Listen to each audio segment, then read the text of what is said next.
We've split the school in half, and we have a drop-off at 8:40 and a drop-off at 10 to 9. So one group is going out as the other group is coming in. Tough one to manage because we've got most, if not all, primary age children bring a parent or carer, they bring them to school. So that means having 460 plus parents on the premises at any one time, which is a toughie and difficult to manage because it's not actually the children that we have an issue with or a problem with. It's mums, dads and carers, and they're meeting up early, whether it be at Costa Coffee or outside Direct Sport, or because we're right next to Crown Point North. So they're meeting up early, having a good chat, and then social distancing as they come into the playground with their children. But we got instances of children going to each other's houses, and over the summer we had hot tub parties, and it's tough to manage, but we shouldn't have to, to be blunt. We're all in this together, and we're not here to tell people off. We should be looking after each other. I was in Morrison's the other day shopping, and I think there was as many people without a mask as there was with one, and it's wrong. We've got to try and keep our children in school, because I don't know what the stats are, but it must be negligible the amount of positive cases within a school that's not been brought into the school from the outside community. We've got to keep our children in school. It's been tough to get to this stage now, and we don't want to be sending them home. My colleagues in Denton, I think we've got 5 primary schools and 3 secondary schools who have already had to send children home, and that's because we're not doing what we should be doing outside. We're not washing our hands often enough. We're not wearing masks when we should be doing. We're not keeping our distance. And it's the keeping the distance within the school setting that is critical and crucial to keeping our children within the school. There's no better place for a child but in school, learning, having a good time, doing sports, getting healthy again. They've all been locked down for 6 months and they're not very fit. And we're one of those schools that really pushes sport, come what may. So we've made a decision, rain, hail or shine, they'll be out there and they'll be getting fit and healthy together and learning well. But it depends on us as a broader community.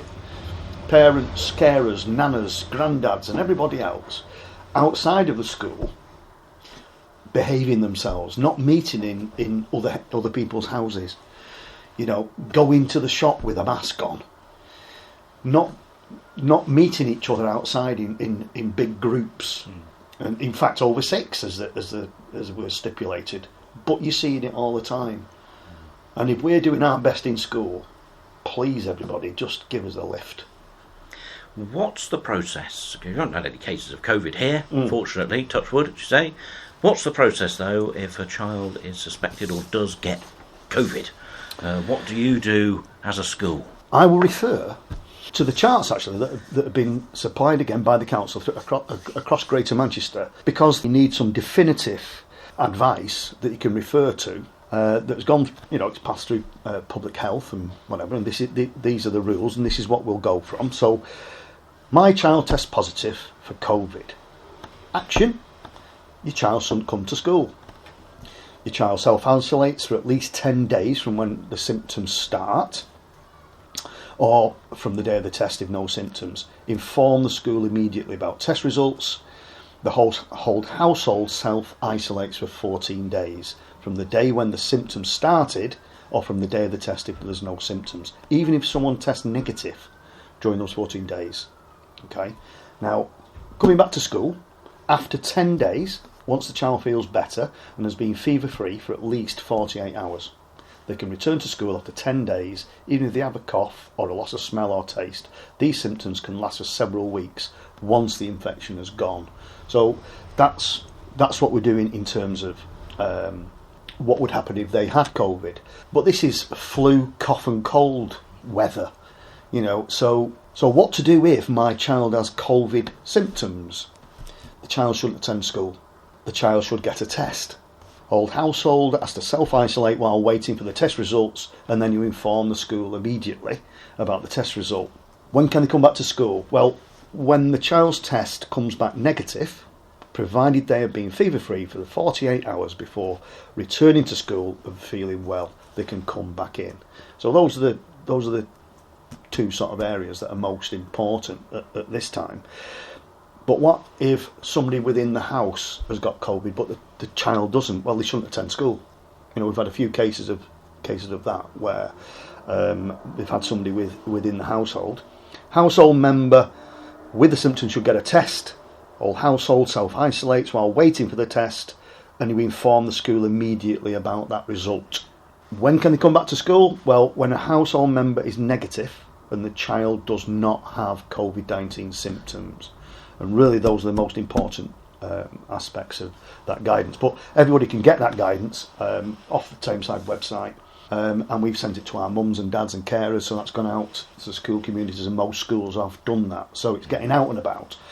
But we just need to deliver on it, and don't think it's up to everybody else to follow the rules. It's up to every single person, because we're reliant on everyone. And if you've got a weak link and somebody thinks, oh well, I won't bother, or I'll go back against the one-way system and I won't wear a mask, then you're endangering whole bubbles of children who will have to go out. In our case, it might be 60 children in a bubble.